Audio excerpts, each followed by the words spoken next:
कक्षा 10वीं हिंदी और क्षितिज भाग 2 पार्ट 10 नेताजी का चश्मा। लेखक हैं स्वयं प्रकाश जी। हेलो बच्चों, मैं शिक्षा सक्सेस सीरीज एजुकेशन से आज हम आपके पाठ्यक्रम से चैप्टर 10 पढ़ने जा रहे हैं, जिसका शीर्षक है नेताजी का चश्मा। और लेखक इस चैप्टर में सुभाष चंद्र बोस जी के चश्मे से रिगार्डिंग एक स्टोरी हमारे साथ शेयर कर रहे हैं। वो स्टोरी क्या है और उस स्टोरी के माध्यम से लेखक हमें कौन सी सीख देना चाहते हैं या हमारे अंदर कौन सी भावना को जागृत करना चाहते हैं, आइए चैप्टर को शुरू करते हैं और जानने की कोशिश करते हैं। हालदार साहब को हर 15वें दिन कंपनी के काम के सिलसिले में उस कस्बे से गुजरना पड़ता था। कस्बा बहुत बड़ा नहीं था जिसे पक्का मकान कहा जा सके वैसे कुछ ही मकान, और जिसे बाजार कहा जा सके वैसा एक ही बाजार था। हालदार कहा गया है हवलदार को। कस्बा होता है छोटा सा शहर या नगर। तो अपनी कहानी शुरू कर रहे हैं जिस कस्बे से, जिस छोटे शहर में ये कहानी घटित हो रही है। तो यहाँ पर एक कैरेक्टर है हवलदार साहब। वो जो है हर 15वें दिन जो है अपनी कंपनी के काम के सिलसिले में जो है उस छोटे शहर या नगर से गुजरते थे। वो बहुत बड़ा शहर नहीं था, बल्कि उसमें जो पक्के मकान हैं जैसे शहरों में होते हैं वैसे बहुत ही थोड़े से मकान थे। और जैसे बाजार बड़ा होता है शहरों में, वैसा जो है एक ही बाजार था। कस्बे में एक लड़कों का स्कूल, एक लड़कियों का स्कूल, एक सीमेंट का छोटा सा कारखाना, 2 ओपन एयर सिनेमा घर और एक ठो नगर पालिका भी थी। नगर पालिका थी तो कुछ ना कुछ करती भी रहती थी। कभी कोई सड़क पक्की करवा दी, कभी कुछ पेशाब घर बनवा दिए, कभी कबूतरों की छतरी बनवा दी, तो कभी कवि सम्मेलन करवा दिए। ओपन एयर होता है खुला हवलदार। जैसे आजकल जो सिनेमा घर होते हैं या जो थिएटर्स होते हैं, वो सिनेमा घर होते हैं या जो थिएटर्स होते हैं वो पूरे साउंड प्रूफ और बंद होते हैं। पहले वैसे नहीं हुआ करते थे, वो खुले और हवादार होते थे। ठो यहाँ पर 2 के लिए यूज किया गया है। पेशाब घर होता है मूत्रालय, यानी जो आपके टॉयलेट्स होते हैं। सम्मेलन कहा जाता है सभा को। तो यहाँ पर जो कस्बा है जिसका जिक्र लेखक कर रहे हैं, उसके बारे में वो कुछ चीजें बताते हैं कि जो वो कस्बा है, जो वो शहर है, उसमें एक तो लड़कों का स्कूल था और एक लड़कियों का स्कूल था, यानी वहां पर 2 स्कूल थे। एक वहां पर सीमेंट का छोटा सा कारखाना था और 2 वहां पर जो है सिनेमा घर थे, यानी आपके थिएटर्स थे। 1-2 जो है वहां पर नगर पालिकाएं भी थी, और जहां पर नगर पालिकाएं होती है वहां पर कुछ ना कुछ काम चलता ही रहता था। तो वहां पर भी जो है कभी कभी कोई ना कोई काम जो है चला ही रहता था। जैसे कभी कभी नगर पालिका जो है जहां पर सड़कें टूट जाती थी उन्हें पक्की करवा देती थी, कहीं पर जो है शौचालय बनवा देती थी, कहीं पर जो है कबूतरों की छतरी बनवा देती थी, यानी पक्षियों के लिए घर भी जगह जगह पर बनवा दिए गए थे वहां पर। और जब कोई काम नहीं होता था तो कभी कभी वहां पर कवियों की सभाएं भी करवाई जाती थी। इसी नगर पालिका के किसी उत्साही बोर्ड या प्रशासनिक अधिकारी ने एक बार शहर के मुख्य बाजार के मुख्य चौराहे पर नेताजी सुभाष चंद्र बोस की एक संगमरमर की प्रतिमा लगवा दी। यह कहानी उसी प्रतिमा के बारे में है, बल्कि उसके भी एक छोटे से हिस्से के बारे में। उत्साही होता है जो आनंद और तत्परता के साथ काम को करता है। कहने का तात्पर्य है जो पूरी लगन के साथ अपने काम को पूरा करता है। चौराहा कहा जाता है वह स्थान जहां 4 रास्ते मिलते हों, यानी आपने अपने शहरों में भी चौक देखा होगा जहां पर चारों तरफ से जो है सड़कें मिलती है, तो उसको जो है चौराहा कहा जाता है जहां पर 4 रास्ते मिल रहे हों। प्रतिमा कहा जाता है मूर्ति को। तो का कस्बे में काम करवाती है उसी का जो है एक ऐसा प्रशासनिक अधिकारी या फिर एक ऐसा व्यक्ति जो बहुत ही अपने काम को लगन से करता है। उसने जो है एक बार जो शहर का मुख्य बाजार होता है, उसका जो मुख्य चौराहा है, जो मुख्य चौक है, वहां पर नेताजी सुभाष चंद्र बोस जी की जो है एक संगमरमर की मूर्ति लगवाई थी। अब जो ये कहानी लेखक हमें बता रहे हैं, ये कहानी इसी मूर्ति के बारे में है, बल्कि इस मूर्ति के एक छोटे से हिस्से के बारे में है। तो वो कौन सा हिस्सा है और कहानी क्या है, चलिए आगे जानते हैं। पूरी बात तो अब पता नहीं, लेकिन लगता है कि देश के अच्छे मूर्तिकारों की जानकारी नहीं होने और अच्छी मूर्ति की लागत अनुमान और उपलब्ध बजट से कहीं बहुत ज्यादा होने के कारण काफी समय ऊहापोह और चिट्ठी पत्री में बर्बाद हुआ होगा और बोर्ड की शासनावधि समाप्त होने की घड़ियों में किसी स्थानीय कलाकार को ही अवसर देने का निर्णय किया गया होगा और अंत में कस्बे के इकलौते हाई स्कूल के इकलौते ड्राइंग मास्टर मान लीजिए मोतीलाल जी को ही यह काम सौंप दिया गया होगा, जो महीने भर में मूर्ति बनाकर पटक देने का विश्वास दिला रहे थे। लागत होता है किसी वस्तु या मकान आदि को बनाने में होने वाला खर्च या व्यय। तो यहाँ पर लेखक को अभी पूरी बात तो पता नहीं है, लेकिन उनको ये लगता है कि जो मूर्तिकार होते हैं उनको ये लगता है कि जो देश के अच्छे मूर्तिकार होते हैं, जो अच्छी मूर्तियां बनाते हैं, या तो जानकारी नहीं होगी उन अधिकारी को जिन्होंने मूर्ति बनवाई थी, या फिर जो मूर्ति को बनाने का खर्च होता है वो जो है अनुमान से ज्यादा होगा, या जो बजट था यानी उपलब्ध बनवाने में, इस तरह की बहुत सारी चीजों में बहुत सारा टाइम बर्बाद हुआ होगा। और जो बोर्ड है उसकी जो शासन की अवधि है, जो उनका रूलिंग पीरियड है, वो खत्म हो रहा होगा। तो इन चीजों के बीच में जो है ये निर्णय लिया गया होगा कि जो मूर्ति है वो जो ड्राइंग मास्टर है इकलौते हाई स्कूल के, ये माना गया है लेखक के द्वारा, क्योंकि उस मूर्ति के नीचे जो लिखा गया है वो लिखा गया था मास्टर मोतीलाल जी। तो वहां से जो है लेखक आइडिया लगा रहे हैं कि वो मास्टर जो है किसी हाई स्कूल के इकलौते ड्राइंग मास्टर होंगे, क्योंकि मूर्ति के बारे में जो कहानी है उसमें कुछ कमी है, जिस कमी को जो है इस कहानी में दर्शाया गया है। तो जो अच्छे मूर्तिकार होते हैं वो मूर्तियों में कमी नहीं रखते हैं, लेकिन यहाँ पर मूर्ति में कमी थी, इसलिए यहाँ पर मान लीजिए कहा गया है कि हो सकता है वो जो मूर्तिकार हैं वो कोई ड्राइंग मास्टर हो, कोई अच्छे मूर्तिकार नहीं हो, और उन्होंने भी जो है मूर्ति बनाकर लगा दी होगी। आगे लेखक बताते हैं, जैसा कि कहा जा चुका है मूर्ति संगमरमर की थी, टोपी की नोक से कोट के दूसरे बटन तक कोई 2 फुट ऊंची, जिसे कहते हैं बस्ट, और सुंदर थी। नेताजी सुंदर लग रहे थे, कुछ मासूम और कमसिन, फौजी वर्दी में। मूर्ति को देखते ही दिल्ली चलो और तुम मुझे खून दो वगैरह याद आने लगते थे। इस दृष्टि से यह सफल और सराहनीय प्रयास था। बस्ट कहा जाता है ऐसे व्यक्ति की मूर्ति को जो सिर से कंधे और छाती तक बनाई गई हो। सराहनीय कहा जाता है प्रशंसा के योग्य, यानी जिसकी तारीफ की जा सके, जो बहुत ज्यादा अच्छा काम हो।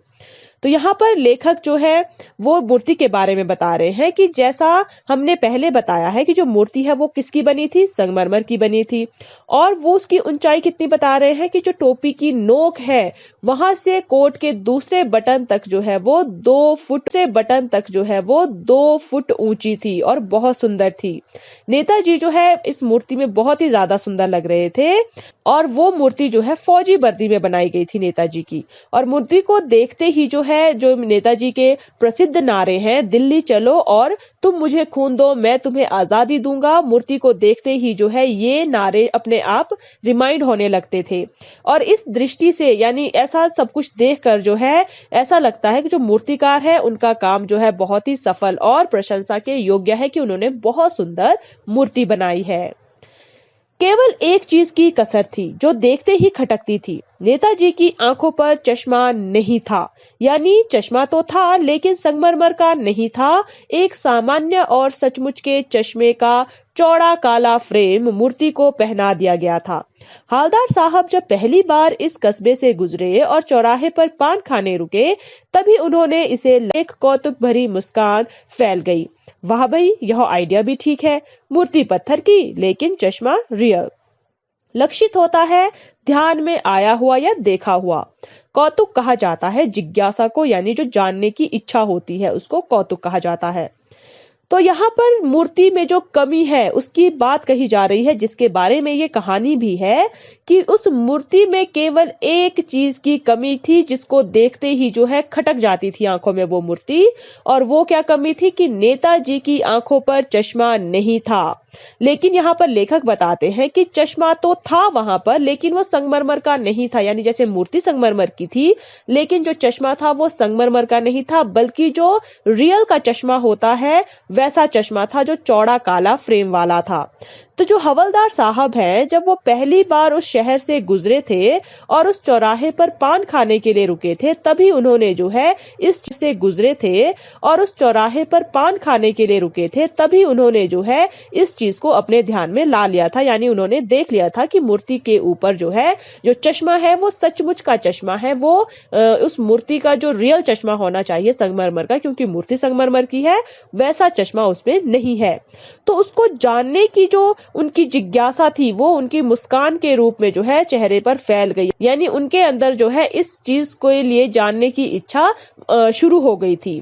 तो उनके मुंह से वाक्य निकला था कि वाह भाई, ये भी आइडिया सही है कि मूर्ति तो पत्थर की है, लेकिन चश्मा जो है रियल है।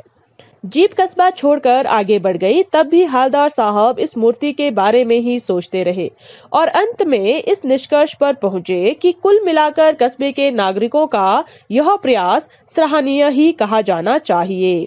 महत्व मूर्ति के रंग रूप या कद का नहीं, उस भावना का है, वरना तो देशभक्ति भी आजकल मजाक की चीज होती जा रही है। निष्कर्ष होता है परिणाम। तो यहाँ पर जो हवलदार साहब हैं वो ये वाक्य कहकर जो है आगे बढ़ गए थे। यानी वो अपनी जीप पे बैठ गए थे और उस शहर को छोड़कर आगे बढ़ गए थे। लेकिन फिर भी जो है जो हवलदार साहब हैं वो अभी भी उस मूर्ति के बारे में सोच रहे थे कि वो मूर्ति संगमरमर की है, लेकिन उस पर चश्मा रियल है। तो वो जो है लास्ट में इस डिसीजन पर पहुंचे कि कुल मिलाकर जो कस्बे के लोग हैं, जो उस शहर के लोग हैं, उनके अंदर जो है अब भी देशभक्ति भरी हुई है, क्योंकि नेताजी सुभाष चंद्र बोस हमेशा चश्मा लगा कर रहते थे। लेकिन जो मूर्तिकार है उसने शायद चश्मा बनाया नहीं या फिर भूल गया, लेकिन किसी देशभक्त ने जो है ये नोटिस कर लिया होगा कि नेताजी सुभाष चंद्र बोस की जो मूर्ति है उसमें चश्मा नहीं है, इसलिए उसने जो है वहां पर असली चश्मा लगा दिया। तो ये सारी चीजें सोचकर जो है हवलदार साहब ने ये निष्कर्ष निकाला, यह वो बहुत ही प्रशंसा के योग्य है, क्योंकि आजकल जो देशभक्ति है वो बहुत कम देखने को मिलती है। लोग जो है देशभक्ति के नाम पर मजाक बनाते हैं। दूसरी बार जब हवलदार साहब उधर से गुजरे तो उन्हें मूर्ति में कुछ अंतर दिखाई दिया। ध्यान से देखा तो पाया कि चश्मा दूसरा है। पहले मोटे फ्रेम वाला चौकोर चश्मा था, अब तार की फ्रेम वाला गोल चश्मा है। हवलदार साहब का कौतुक और बढ़ा। वाह भाई, क्या आइडिया है। मूर्ति कपड़े नहीं बदल सकती, लेकिन चश्मा तो बदल ही सकती है।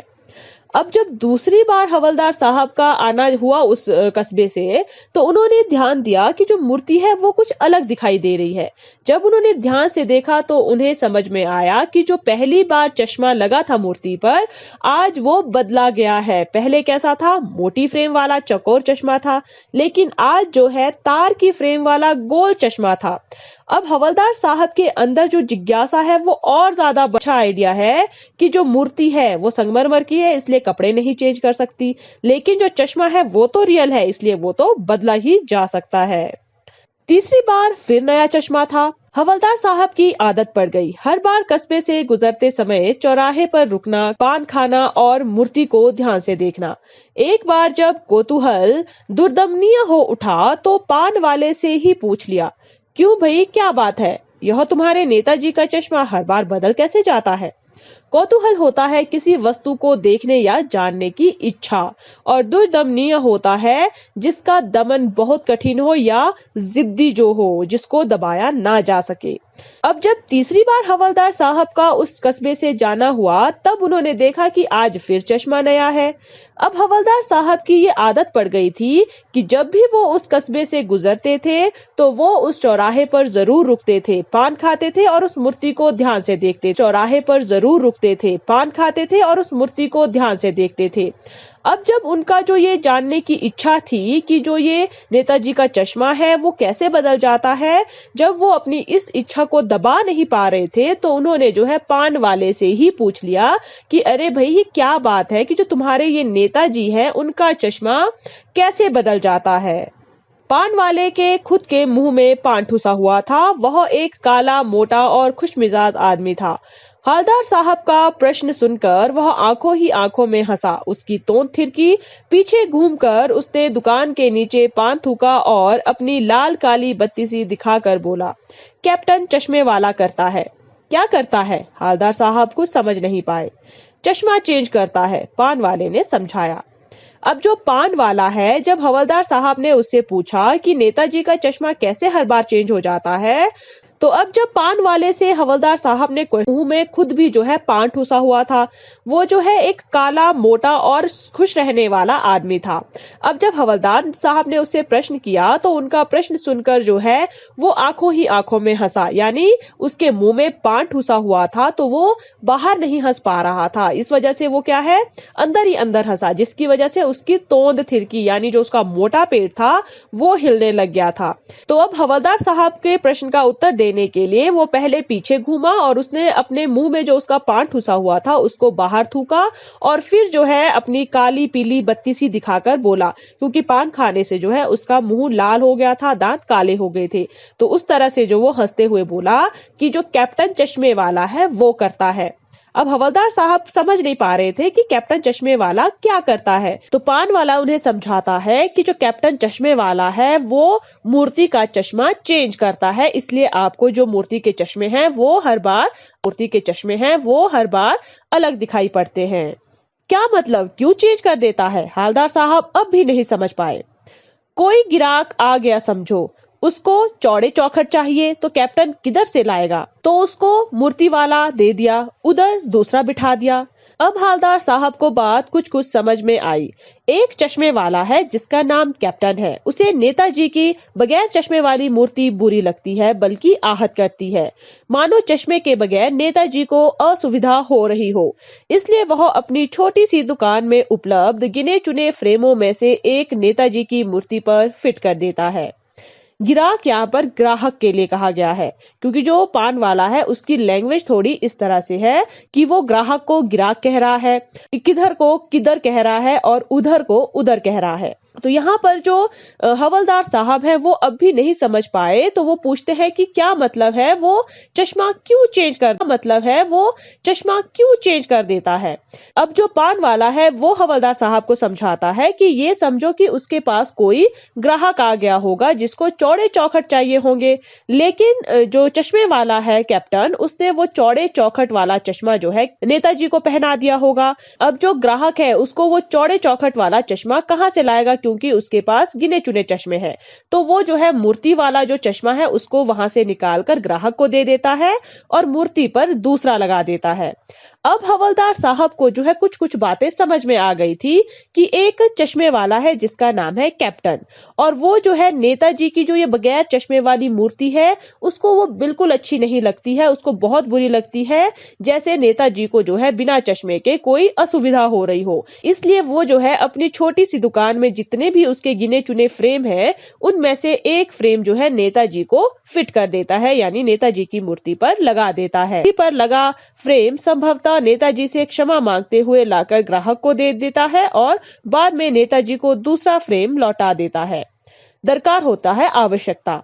अब जब हवलदार साहब को बातें समझ आ रही थी तो उन्हें आगे भी ये बात समझ आती है कि जो वो कैप्टन चश्मे वाला है उसके पास जब कोई ग्राहक आ जाता है और उसको जो है वैसे चश्मे की आवश्यकता होती है, जरूरत होती है, जैसा चश्मा कैप्टन ने जो है सुभाष चंद्र बोस जी के मूर्ति पर लगा दिया है, तो जो कैप्टन है वो उस चश्मे को उस मूर्ति से निकाल कर उस ग्राहक को दे देता है और नेताजी की मूर्ति में जो है दूसरा चश्मा लगा देता है। वाह भाई, खूब, क्या आइडिया है। लेकिन भाई एक बात अभी भी समझ में नहीं आई। हवलदार साहब ने पान वाले से फिर पूछा, नेताजी का ओरिजिनल चश्मा कहाँ गया? पान वाला दूसरा पान मुंह में ठूस चुका था। दोपहर का समय था, दुकान पर भीड़ भाड़ अधिक नहीं थी। वह फिर आंखों ही आंखों में हंसा। उसकी तोंद थिरकी में था, दुकान पर भीड़ भाड़ अधिक नहीं थी। वह फिर आंखों ही आंखों में हंसा। उसकी तोंद थिरकी। कत्थे की डंडी फेंक पीछे मुड़कर उसने नीचे पीक थूकी और मुस्कुराता हुआ बोला, मास्टर बनाना भूल गया। अब जो हवलदार साहब हैं वो सारी बातें तो समझ गए थे, लेकिन फिर भी उन्हें एक बात समझ में नहीं आ रही थी कि जो नेताजी हैं उनका जो ओरिजिनल चश्मा है, यानी जो संगमरमर की मूर्ति का बना होना चाहिए मूर्ति के साथ, वो कहाँ गया। तो वो पान वाले से पूछते हैं। तो पान वाला जो है अब तक दूसरा पान ठूस लिया था उसने, क्योंकि उसने पहले वाला जो है हवलदार साहब के प्रश्न का उत्तर देने के लिए थूक दिया था, तो उसने दूसरा पान खा लिया था। अब जो है दोपहर का समय था, दुकान में भीड़ भाड़ नहीं थी, इसलिए जो पान वाला है वो भी थोड़ा फ्री था, इस वजह से वो भी हवलदार साहब की बातों का उत्तर दे रहा था। तो वो भी जो है फिर से आंखों ही आंखों में हंसा, अंदर ही अंदर हंसा हवलदार साहब की बातें सुनकर या उनके प्रश्नों को सुनकर, हवलदार साहब की बातें सुनकर या उनके प्रश्नों को सुनकर, और उसका मोटा पेट फिर से हिलने लगा। तो उसने जो है फिर से जो कत्थे की डंडी होती है उसको फेंक दिया और पीछे मुड़कर फिर से जो है अपने मुंह से पान की पीक को थूका। फिर जो है मुस्कुराते हुए हवलदार साहब से बोला कि जो मास्टर है, यानी जिसने मूर्ति बनाई है, वो चश्मा बनाना भूल गया। पान वाले के लिए यह एक मजेदार बात थी, लेकिन हवलदार साहब के लिए चकित और द्रवित करने वाली। यानी यह ठीक ही सोच रहे थे। मूर्ति के नीचे लिखा मूर्तिकार मास्टर मोतीलाल वाकई कस्बे का अध्यापक था। बेचारे ने महीने भर में मूर्ति बनाकर पटक देने का वादा कर दिया होगा, बना भी ली होगी, लेकिन पत्थर में पारदर्शी चश्मा कैसे बनाया जाए, कांच वाला, यह तय नहीं कर पाया होगा। या कोशिश की होगी और असफल रहा होगा, या बनाते बनाते कुछ और बारीकी के चक्कर में चश्मा टूट गया होगा, या पत्थर का चश्मा अलग से बनाकर फिट किया होगा और वह निकल गया होगा। उफ। पारदर्शी कहा जाता है इस पार से उस पार तक जिसमें दिखता है, जैसे आपके विंडो के ग्लासेस होते हैं। तो यहाँ पर जो पान वाला है उसके लिए ये मजेदार बात थी कि जो मास्टर है जिसने मूर्ति बनाई है वो चश्मा बनाना भूल गया, लेकिन जो हवलदार साहब है उनके लिए ये बहुत ही चौंकाने वाली बात थी और बहुत ही भावनात्मक बात थी उनके लिए, क्योंकि कोई कैसे जो है सुभाष चंद्र बोस जी के जो मूर्ति है उस पर चश्मा बनाना भूल सकता है। इसका मतलब जो वो पहले सोच रहे थे उस मूर्ति के नीचे जो लिखा था मूर्तिकार मास्टर मोतीलाल, वो सच में ही जो है कस्बे के अध्यापक थे। यानी अभी तक वो सिर्फ अंदाजा लगा रहे थे, लेकिन जब उन्होंने पान वाले की बात सुनी तो अब जो है उन्हें यकीन हो गया था कि वो सही सोच रहे थे। और जो वो मास्टर थे वे बेचारे महीने भर में मूर्ति बनाने का उन्होंने वादा कर दिया होगा, और उन्होंने थोड़ी सफाइयां पेश करते हैं उन मास्टर के लिए कि हो सकता है उन्होंने कोशिश की हो कि वो पारदर्शी चश्मा बनाए, या तो उन्हें पहले समझ ही नहीं आ रहा होगा कि वो पत्थर की बनाए या कांच की बनाए। हो सकता है उन्होंने कोशिश भी की हो लेकिन उन्हें सफलता नहीं मिली हो चश्मा बनाने में, या फिर कुछ बारीकियां तराशते हुए जो है चश्मा टूट गया होगा, या फिर उन्होंने अलग से चश्मा बनाया होगा लेकिन वो कहीं गिर गया होगा। ये सारी चीजें जो हवलदार साहब है वो अपने मन में इमेजिन कर रहे थे, क्योंकि उन्हें यकीन नहीं हो रहा था कि जब कोई सुभाष चंद्र बोस जी की मूर्ति बना रहा है तो कैसे कोई चश्मा बनाना भूल सकता है। हवलदार साहब को यह सब कुछ बड़ा विचित्र और कौतुक भरा लग रहा था।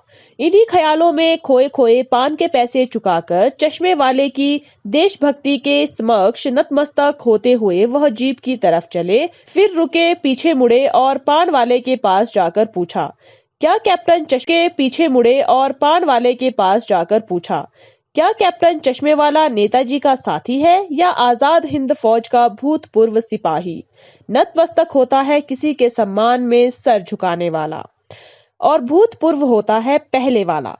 अब यहाँ पर हवलदार साहब को ये जो सारी चीजें हैं ये बहुत ही ज्यादा अजीब और बहुत ही ज्यादा जिज्ञासा पैदा करने वाली उन्हें लग रही थी, यानी वो जानना चाहते थे हर चीज अब इस बारे में।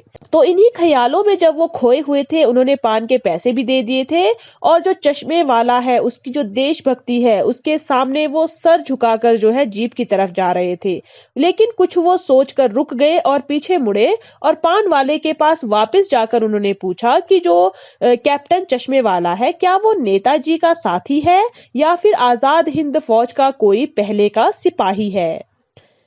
पान वाला नया पान खा रहा था। पान पकड़े अपने हाथ को मुंह से हवलदार साहब को ध्यान से देखा, फिर अपनी लाल काली बत्ती सी दिखाई और मुस्कुराकर बोला, नहीं साहब, वो लंगड़ा क्या जाएगा फौज में, पागल है पागल, वो देखो वो आ रहा है, आप उसी से बात कर लो, फोटो वोटो छपवा दो उसका कहीं। अब जो पान वाला है वो 2 पान थूक चुका था, क्योंकि वो हवलदार साहब के प्रश्नों का उत्तर दे रहा था और पान को मुंह में रखकर वो उन्हें पूरी बात अच्छे से नहीं समझा सकता था। अब जब हवलदार साहब फिर से उससे प्रश्न पूछने लगे, तो जो पान वाला है वो तीसरा पान खाने जा रहा था, लेकिन उसने अपना जो पान है वो अपने मुंह से कुछ दूर रोक दिया और हवलदार साहब को ध्यान से देखने लगा, क्योंकि उसको जो है ये अजीब लग रहा था कि कोई आदमी इतनी जो है उस मूर्ति के बारे में क्यों पूछताछ कर रहा है, क्योंकि हो सकता है उससे पहले उससे किसी ने इस तरह से ना पूछा हो। फिर जो है उसने फिर से अपनी लाल काली बत्ती सी उन्हें दिखाई और मुस्कुराकर बोला कि नहीं साहब, वो तो लंगड़ा है, वो क्या फौज में जाएगा, वो तो पागल है, तो लंगड़ा है, वो क्या फौज में जाएगा, वो तो पागल है। और वो जो है इशारा करते हुए हवलदार साहब को बताता है कि वो देखो वहां से वो आ रहा है, आप उसी से बात कर लो। और वो मजाक करता है कि उसका फोटो वोटो कहीं छपवा दो, ताकि उसका कहीं नाम हो जाए, उसको पहचानने लगे कि वो ये काम करता है। हवलदार साहब को पान वाले द्वारा एक देशभक्त का इस तरह मजाक उड़ाया जाना अच्छा नहीं लगा। मुड़कर देखा तो अवाक रह गए। एक बेहद बूढ़ा मरियल सा लंगड़ा आदमी, सिर पर गांधी टोपी और आंखों पर काला चश्मा लगाए, एक हाथ में एक छोटी सी संदूकची और दूसरे हाथ में एक बांस पर टंगे बहुत से चश्मे लिए अभी अभी एक गली से निकलता था और अभी अभी एक गली से निकला था और अब एक बंद दुकान के सहारे अपना बांस टिका रहा था। अवाक होता है चकित या हक्का बक्का रह जाना। तो जो हवलदार साहब हैं, जब वो पान वाले की ये बात सुनते हैं फोटो खींचने वाली, तो उनको जो है बहुत बुरा लगता है, क्योंकि एक देशभक्त का इस तरह से मजाक बनाया जाना अच्छी बात नहीं है। लेकिन जब वो मुड़कर देखते हैं तो वो एकदम से चौंक जाते हैं, हक्के बक्के रह जाते हैं, क्योंकि जिस आदमी की ओर उस पान वाले ने इशारा किया था वो बहुत ही बूढ़ा सा मरियल सा एक लंगड़ा आदमी था, जिसने सर पर गांधी टोपी पहनी हुई थी और आंखों पर काला चश्मा लगाया हुआ था। उसके हाथ में एक छोटा सा संदूक था और दूसरे हाथ में एक बांस था जिसमें बहुत सारे चश्मे टंगे हुए थे। वो अभी अभी जो है एक गली से निकला था और एक बंद दुकान के सहारे अपना बांस वहां पर टिका रहा था। तो इस बेचारे की दुकान भी नहीं, फेरी लगाता है। हवलदार साहब चक्कर में पड़ गए। पूछना चाहते थे इसे कैप्टन क्यों कहते हैं, क्या यही इसका वास्तविक नाम है, लेकिन पाल वाले ने साफ बता दिया था कि अब वह इस बारे में और बात करने को तैयार नहीं। अब है तो वो सोचते हैं कि बेचारे के पास दुकान भी नहीं है, शायद यह फेरी लगाता है। तो हवलदार साहब जो है चक्कर में पड़ गए थे कि ये इतना गरीब है, इतना बूढ़ा है, मरियल सा है, लेकिन देशभक्ति जो है इसके अंदर कूट कूट कर भरी हुई है। अब वो जो है और उसके बारे में जानना चाहते थे कि उसे कैप्टन क्यों कहते हैं, क्या ये उसका असली नाम है। लेकिन अब जो पान वाला है उसने बात करने से मना कर दिया था, क्योंकि उसने पहले ही बता दिया था कि वो आ रहा है वहां से, उससे बात कर लो, उससे सब कुछ पूछ लो। तो अब जो है जो हवलदार साहब हैं वो पान वाले से भी नहीं पूछ सकते थे। ड्राइवर भी बेचैन हो रहा था, काम भी था। हवलदार साहब जीप में बैठकर चले गए। 2 साल तक हवलदार साहब अपने काम के सिलसिले में उस कस्बे से गुजरते रहे और नेताजी की मूर्ति में बदलते हुए चश्मों को देखते रहे। कभी गोल चश्मा होता तो कभी चकोर, कभी लाल, कभी काला, कभी धूप का चश्मा, कभी बड़े कांचों वाला गोगो चश्मा। पर कभी काला, कभी धूप का चश्मा, कभी बड़े कांचों वाला गोगो चश्मा, पर कोई ना कोई चश्मा होता जरूर। उस धूल भरी यात्रा में हवलदार साहब को कौतुक और प्रफुल्लता के कुछ क्षण देने के लिए। अब यहाँ पर जो हवलदार साहब है, उनका जो ड्राइवर है वो भी बेचैन हो रहा था कि हवलदार साहब इतना टाइम लगा रहे हैं, क्या पूछताछ कर रहे हैं। और हवलदार साहब को काम भी था, इसलिए हवलदार साहब जो है बाकी सारे क्वेश्चन छोड़कर जो है जीप में जाकर बैठ गए। और 2 साल तक ये सिलसिला चलता रहा, यानी जो हवलदार साहब है वो काम के सिलसिले में उस शहर से गुजरते रहे और नेताजी की मूर्ति पर जो चश्मे हैं उनको बदलते हुए देखते रहे। उनमें जो चश्मे हैं वो रोज बदलते थे, कभी गोल चश्मा होता था, कभी चकोर, कभी लाल, कभी काला, कभी धूप का चश्मा, कभी बड़े बड़े कांच वालों चश्मा, लेकिन कोई ना कोई चश्मा जरूर होता था। यानी कभी भी जो है नेताजी की जो मूर्ति है वो बिना चश्मों के नहीं होती थी। तो ये जो चीजें हैं, ये हवल मूर्ति है वो बिना चश्मों के नहीं होती थी। तो ये जो चीजें हैं ये हवलदार साहब के लिए बहुत ही जिज्ञासा पैदा करने वाली थी और कुछ पल के लिए जो है उन्हें प्रसन्नता भी मिलती थी।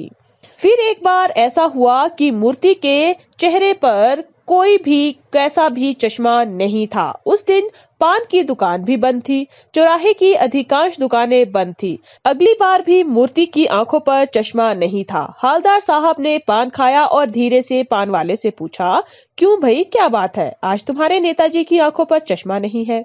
अब जो हवलदार साहब है वो रोज चश्मा चेंज हुआ जो है नेताजी के आंखों पर देखते थे, लेकिन एक बार ऐसा हुआ कि जो मूर्ति है उसमें कोई भी कैसा भी चश्मा नहीं था।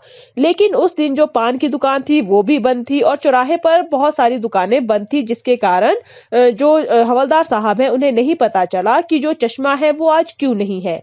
लेकिन जब वो अगली बार आए फिर है, और तब जो है हवलदार साहब ने पान खाया और धीरे से उस पान वाले से पूछा कि क्या बात हो गई भाई कि आज जो है तुम्हारे नेताजी की जो आंखों पर चश्मा होता था, हमेशा बदलता था, वो आज चश्मा नहीं है। पान वाला उदास हो गया। उसने पीछे मुड़कर मुंह का पान नीचे थूका और सिर झुकाकर अपनी धोती के सिरे से आंखें पोंछता हुआ बोला, साहब, कैप्टन मर गया। और कुछ नहीं पूछ पाए हवलदार साहब। कुछ पल चुपचाप खड़े रहे, फिर पान के पैसे चुकाकर जीप में आ बैठे और रवाना हो गए। अब जो पान वाला है, जब हवलदार साहब ने उससे क्वेश्चन किया कि जो मूर्ति पर चश्मे चेंज होते थे वो क्यों नहीं है, यानी अब जो मूर्ति है वो बिना चश्मे की क्यों है, तो जो पान वाला है वो पहले तो बहुत ही उदास हो गया। उसने पीछे मुड़कर जो है अपने मुंह का जो पान है वो पहले नीचे थूका और फिर जो है अपना सिर झुकाकर जो है अपनी आंखों से आंसू पोंछता हुआ जो है हवलदार साहब से कहने लगा कि जो कैप्टन है, जो के आगे जो हवलदार साहब है वो और कुछ नहीं पूछ पाए। अब जो है वो चुपचाप खड़े रहे पहले तो, फिर उन्होंने पान के पैसे दिए और चुपचाप जो है जीप में जाकर बैठ गए और वहां से निकल गए। सोचा आज वहां रुकेंगे नहीं, पान भी नहीं खाएंगे, मूर्ति की तरफ देखेंगे भी नहीं, सीधे निकल जाएंगे। ड्राइवर से कह दिया चौराहे पर रुकना नहीं, आज बहुत काम है, पान आगे कहीं खा लेंगे। अब अगली बार जब हवलदार साहब को उस शहर से गुजरना था काम के सिलसिले में, तो उन्होंने पहले ही ये सोच लिया था कि आज वो वहां पर बिल्कुल नहीं रुकेंगे, पान भी नहीं खाएंगे और मूर्ति की तरफ तो देखेंगे भी नहीं, वो सीधे निकल जाएंगे। इसलिए उन्होंने ड्राइवर से भी कह दिया था कि चौराहे पर बिल्कुल मत रुकना, आज बहुत काम है, पान जो वो हमेशा वहां पर खाते हैं आज कहीं और आगे खा लेंगे। उन्होंने ऐसा क्यों कहा कि वो सीधे निकल जाएंगे, मूर्ति को नहीं देखेंगे, क्योंकि उस मूर्ति के साथ कहीं ना कहीं वो भी अटैच हो गए थे। उन्हें भी जो है शायद वो बिना चश्मे की सुभाष चंद्र बोस जी की मूर्ति अच्छी नहीं है, शायद वो बिना चश्मे की सुभाष चंद्र बोस जी की मूर्ति अच्छी नहीं लगती थी और शायद उन्हें जो वो कैप्टन चश्मे वाला है उसकी याद आ जाती होगी। इसलिए शायद उन्होंने ये सारी चीजें कही थी ड्राइवर से कि वो जो है वहां ना रुके, वो सीधे आगे निकल जाए। लेकिन आदत से मजबूर आंखें चौराहा आते ही मूर्ति की तरफ उठ गई। कुछ ऐसा देखा कि चीखे, रुको। जीप स्पीड में थी, ड्राइवर ने जोर से ब्रेक मारे, रास्ता चलते लोग देखने लगे। जीप रुकते ना रुकते हवलदार साहब जीप से कूदकर तेज तेज कदमों से मूर्ति की तरफ लपके और उसके ठीक सामने जाकर अटेंशन में खड़े हो गए। मूर्ति की आंखों पर सरकंडे से बना छोटा सा चश्मा रखा हुआ था, जैसा बच्चे बना लेते हैं। हवलदार साहब भावुक हैं, इतनी सी बात पर उनकी आंखें भर आई। सरकंडा जो है वो एक पौधा है जिसके तने में गांठें होती है, यानी एक बहुत ही मुलायम सा पौधा होता है जो मोड़ा। जब हवलदार साहब ने ये सोच लिया था कि वो चौराहे पर नहीं रुकेंगे, पान नहीं खाएंगे, मूर्ति की तरफ तो देखेंगे भी नहीं और सीधे निकल जाएंगे, लेकिन उनकी जो है ये आदत बन चुकी थी। 2 सालों से वो लगातार जो है एक ही पैटर्न फॉलो कर रहे थे, चौराहे पर रुकना, पान खाना, मूर्ति को ध्यान से देखना। तो ये जो है आदत से मजबूर होकर जो है उनकी जो आंखें हैं, जैसे ही चौराहा आया वे जो है मूर्ति की तरफ उठ गई और उन्होंने कुछ ऐसा देखा जिसके कारण जो हवलदार साहब है वो एकदम से चीख पड़े कि रुको। जीप जो है वो स्पीड में थी, क्योंकि जो ड्राइवर है वो अपनी स्पीड से जा रहा था, उसे मना किया गया था चौराहे पर रुकने के लिए। तो ड्राइवर ने जैसे ही सुना रुको, उसने जोर से ब्रेक मारे और रास्ते में जो चलने वाले लोग हैं वो एकदम से जीप की तरफ देखने लगे कि आखिर क्या हो गया है। जीप अभी अच्छे से रुकी भी नहीं थी, लेकिन हवलदार साहब जो है एकदम से जीप से कूद पड़े और जल्दी जल्दी जो है मूर्ति के सामने खड़े हो गए। अब उन्हें जो है मूर्ति की आंखों पर सरकंडे से बना हुआ एक छोटा सा चश्मा रखा हुआ दिखा था, जैसे बच्चे बनाते हैं अक्सर खेल खेल में। तो उसको देखकर जो हवलदार साहब हैं वो बहुत ही ज्यादा भावुक हो गए थे, वो बहुत ज्यादा इमोशनल हो गए थे। इतनी छोटी सी बात थी कि मूर्ति पर सरकंडे का बना हुआ छोटा सा चश्मा था, लेकिन इस इतनी सी बात से जो उनकी आंखें हैं वो भर आई थी। वो क्यों भर आई थी?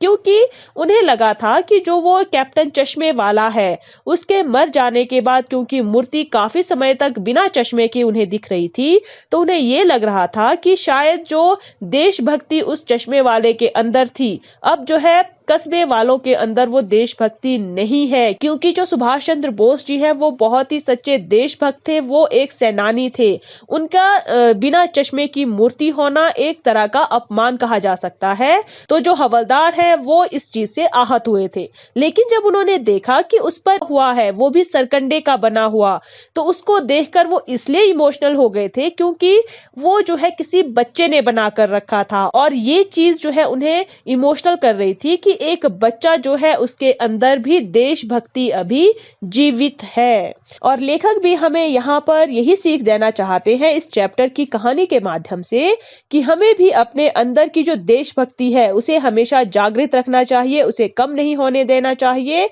और जो हमारे स्वतंत्रता सेनानी हैं हमें उनका आदर करना चाहिए। आशा करते हैं कि आपको ये कहानी समझ में आई होगी, और जो क्वेश्चंस इससे रिगार्डिंग आपसे पूछे जाएंगे आप अपने शब्दों में उसके आंसर आसानी से दे पाएंगे। और इसी तरह के लेसन्स के एक्सप्लेनेशंस के लिए आप हमारे चैनल सक्सेस सीरीज एजुकेशन को फेसबुक, यूट्यूब, इंस्टाग्राम और ट्विटर पर भी फॉलो कर सकते हैं। धन्यवाद।